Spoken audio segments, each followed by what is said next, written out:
Hey, there you are. Welcome back to another week's episode of Closed by Mo. My name is Mohammed. I'm hopefully your favorite YouTube host on most things real estate. I'm also a real estate investor and a realtor based out of New York. This week's video is going to be exclusively and hopefully mainly for other real estate agents that are starting out or are thinking about getting their real estate license. Now, I got my license in late 2021, so I'm very close to hitting the 1 year mark. And you would think that in any profession, it pays to be nice and polite and respectful, but what you'd be surprised is after almost a year in the business, I've encountered a lot of just downright rude agents, which, after you work with them, you want to almost never work with them again or hope that your paths never cross again. And the question I always seem to ask myself after I've interacted with these types of agents is, why are you being so rude, man? What's the purpose here? How's this driving, how's this helping us push the needle forward in terms of closing more business or helping our clients out, right? And the reason I'm making this video is I had a really bad recent experience with a listing agent who called me after my private showing with my client to berate me on the fact that I was talking with his seller, who's his client, and that his seller was talking to me, and that I didn't do anything to stop that. Which is quite odd because, one, the listing agent wasn't even there at the private showing, which is very strange. Typically, you'd assume if I'm scheduling an appointment for an exclusive listing that you would be there. And number two, the seller was actually engaging with me initially. They were talking to me directly and we were having a good back and forth about it, and they were, showing us around their property.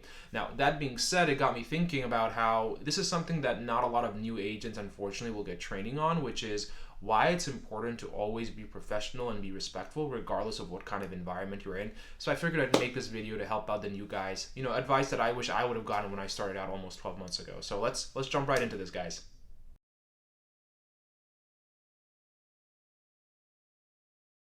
Now, one of the main reasons why it's important to always stay professional in real estate, regardless of whatever kind of environment you're in, is real estate is a heavily relationship based industry. Now, what I mean by that is your reputation is the single handedly most important thing that you should always be concerned about.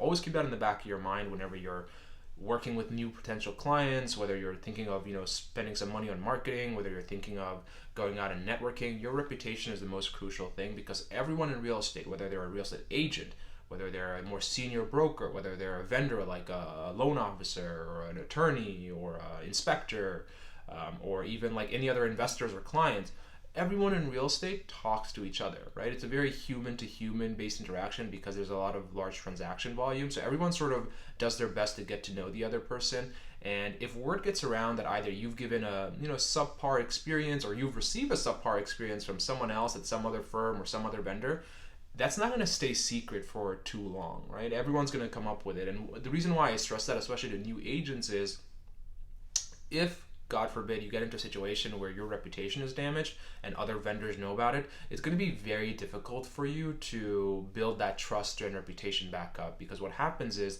the next time they see your name come up on on a text message or a call or even an email for a deal sheet, they're going to already have a preconceived notion of who you are and what style of business that you do. So it's very difficult to remove yourself from that branding once you've already eroded that reputation and trust. That's why I always say it's better to be professional, even if the person on the other side isn't, because that way at least you know that you're not sacrificing your integrity or your reputation.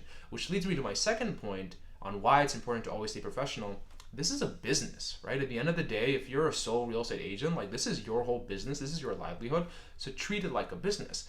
Would you go into an ice cream store and berate the people behind the counter? Would you expect to go into an ice cream store and be, berated by the people behind the counter? Because if that happened, you wouldn't be going to that store anymore, right? It's the same principle here. Don't take things personally, even if the people on the other side are being rude, right? Because you have to understand that you're in it for the long term.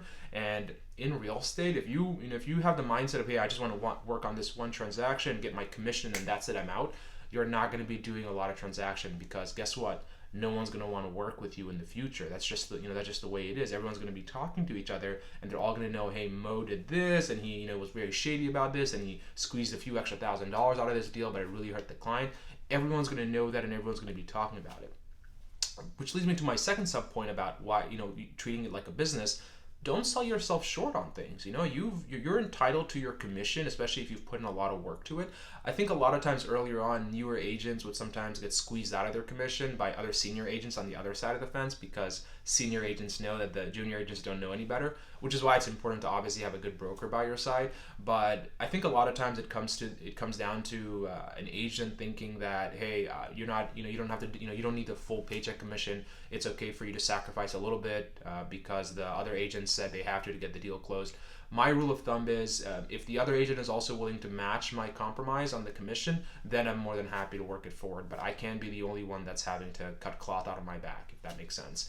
The third sub point behind treating it like a business is learn to adapt and overcome, right? Markets go up and down. You have to learn to ride the waves. You can't just sit on the side and think, oh, I'm going to wait until the wave comes down, or if the wave goes up again.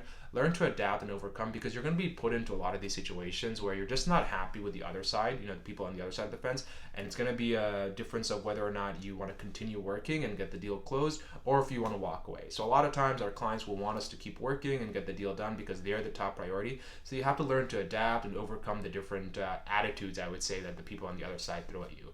Now, my end all key to success here in terms of what the main remedy is: always take the high road.